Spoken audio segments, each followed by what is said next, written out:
How to transfer money using GCash.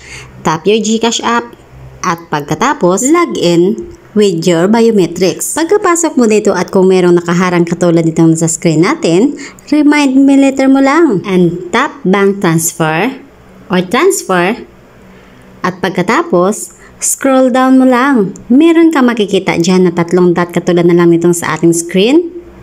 At once na nakita mo na to, tap mo yan para makita mo lahat yung mga opsyon na kung saan mo gustong magpadala ng pera. Part na to, enter mo lang yung amount at pagkatapos account name at pagkatapos yung number or yung account number.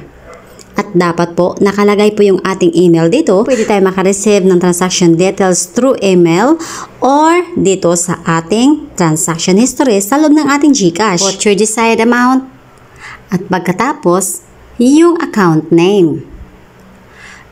Siguraduhin mo lang na tama yung mga detalye na ilalagay mo. At pagkatapos yung account number. Once na kumpleto mo na ito, tap mo lang yung next.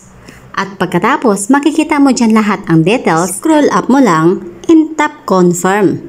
Once na tap mo na ang confirm, makaka-receive ka ngayon ng SMS sa iyong regular message. At pagkatapos, ilalagay mo lang siya dito sa 6 na dash. At pagkatapos, tap mo lang yung submit.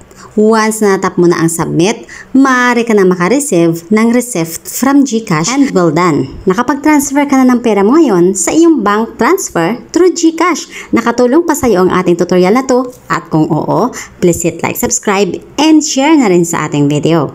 Bye!